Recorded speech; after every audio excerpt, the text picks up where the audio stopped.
Bonjour tout le monde. Aujourd'hui on va faire la correction de cet exercice qui est un extrait de l'examen d'algèbre, donc faculté des sciences en classe, la session rattrapage 2018-2019. Donc l'énoncé, il y a deux questions. La première question contient deux sous-questions. Donc il est dit dans cette première question de répondre par vrai ou faux, avec justification bien sûr. Donc soit de matrice AIP quelconque, un coefficient dans R réel. Donc dans la première question, ils ont dit que si le produit AP existe, est-ce que le produit PA existe?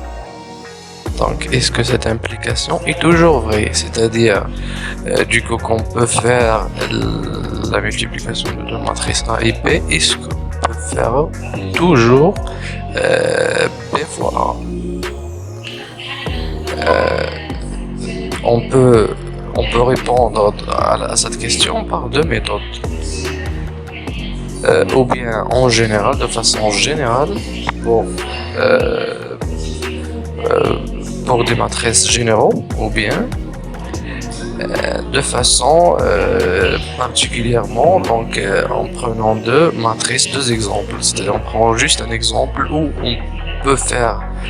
on peut effectuer le produit AP, mais on ne peut pas effectuer le produit BA. Donc question B. Donc, si AP égale à 0, est-ce que A égale à 0? Alors A égale à 0 ou P égale à 0? C'est-à-dire, est-ce qu'il est nécessaire que A soit égal à 0 ou P égale à 0? Est-ce que toujours qu'on effectue un produit, on trouve 0? Donc, l'un des deux facteurs, il est toujours égal à 0. Donc, on va voir est-ce que ça c'est vrai ou non. De la même façon, on peut juste prendre un exemple ou bien un contre-exemple dans ce cas-là. Si la réponse c'était négative. Donc dans la deuxième question, il est demandé de résoudre le système suivant. Donc la résolution de tel système, donc il y a plusieurs méthodes. On va voir une et on va mentionner l'autre. Comme vous voyez ici, pour la première question, petit a. Donc on va prendre une matrice dans M23, c'est-à-dire avec deux lignes et trois colonnes à coefficient dans R. Et puis c'est une matrice à trois lignes, mais à une colonne. Donc, alors, est-ce qu'on peut faire le produit AP? Oui, c'est une matrice appartenant à M2-1, c'est-à-dire à deux lignes, une colonne. Donc, en général, qu'est-ce qui est, c'est quoi la condition pour qu'on puisse effectuer un tel produit? Donc, la condition en général, c'est que la première matrice, elle doit avoir un nombre de colonnes égal au nombre de lignes de la deuxième matrice. 3. Donc si on a le même nombre ici, donc on peut effectuer ce produit toujours. D'accord? Et le résultat, ça va appartenir à l'ensemble de matrices à deux lignes, une colonne. D'accord? Donc ce produit AP, il est effectuable. Mais le produit BA, est-ce qu'il est effectuable? Donc la première matrice c'est B, la deuxième matrice c'est A. Donc on va chercher le nombre des colonnes de la première matrice et voir est-ce qu'il est égal au nombre de lignes de la deuxième matrice qui est A. Donc le nombre de colonnes de B c'est 1, le nombre de colonnes de lignes de A c'est 2. Donc 1, 2, ils ne sont pas égaux, donc ce produit il ne peut pas être effectué. C'est bon? Donc la réponse c'est faux. Donc petit a elle est fausse. Donc ici, comme on a dit, donc on va prendre juste un contre-exemple. Donc on va prendre juste un contre-exemple ici. Donc on va prendre A qui est la matrice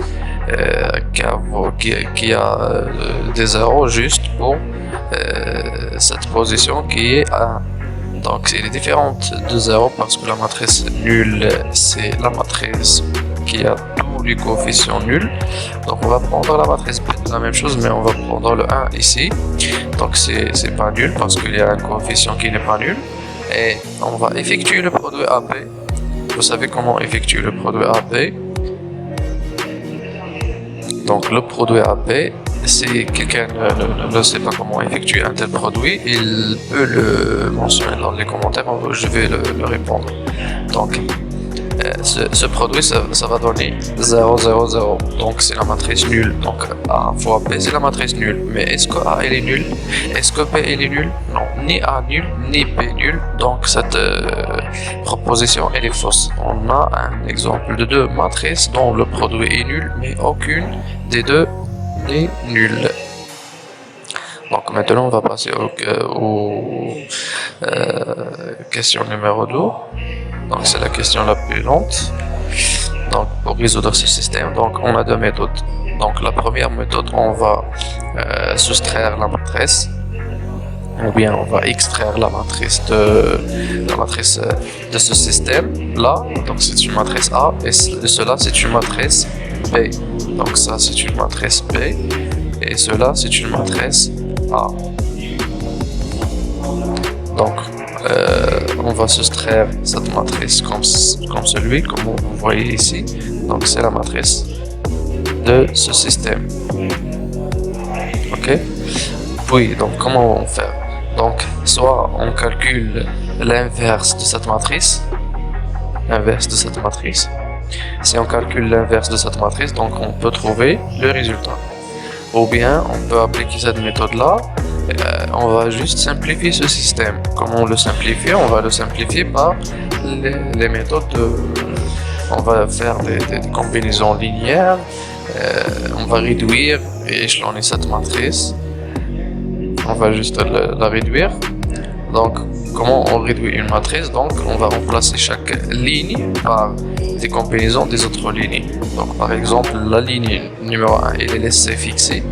La ligne numéro 2 elle est remplacée par L2 moins 2 L1, c'est-à-dire elle est remplacée par la ligne 2 moins 2 fois la ligne 1, c'est-à-dire 0 elle est remplacée par 0 moins 2 fois 1 moins 2 fois 1, ça fait combien? Ici, donc pardon ici, donc 2 moins 2 fois 1, 2 fois 1 c'est 2, donc 2 moins 2 c'est 0, donc c'est 0 ici. 1 moins 2 fois 3, donc 2 fois 3 ça fait 6, 1 moins 6 donc c'est 7, donc c'est ça. Et de la même façon jusqu'à terminer. Et la ligne 3 elle est remplacée par L3 moins L1, donc c'est 1 moins 1 c'est 0. 4 moins 3 c'est moins 3, donc c'est 4 plus 3 c'est 7. Et ainsi de suite jusqu'à terminer. Donc la ligne 4 elle est remplacée par la ligne 4 moins 5 fois la ligne 1. Donc c'est 5 moins 5 fois 1. 5 fois 1 c'est 5, donc 5 moins 5 ça fait 0. C'est ça le 0. Et ainsi de suite jusqu'à terminer. Donc on va trouver cette matrice. On peut faire la même chose. Donc on peut faire encore la même chose, on peut choisir la ligne numéro 2 et là on va la remplacer par 1 sur 7 L2, donc un coefficient fois L2. Donc L2 on va la diviser par 7, donc c'est une combinaison linéaire des autres lignes. Donc c'est un type de combinaison linéaire. Donc on va diviser par 7, 0 sur 7 c'est 0, 7 sur 7 c'est 1, 0 sur 7 c'est 0, et 5 sur 7 c'est 5 sur 7. Donc on va laisser fixer les autres. Puis on va faire la même chose pour la ligne numéro 3. On va la remplacer par L3 moins 7 L2. On va trouver ceci. Donc L4 c'est remplacé par L4 moins 21 L2. D'accord? Donc on trouve ce système. Qu'est-ce que vous voyez dans ce système? Donc on a deux lignes et ces deux grandes lignes sont 0. Donc le système il est réduit à ce système là. Donc on va reprendre notre premier système. Donc c'est ça. Donc on va mettre le X et le Y et le Z à ses places.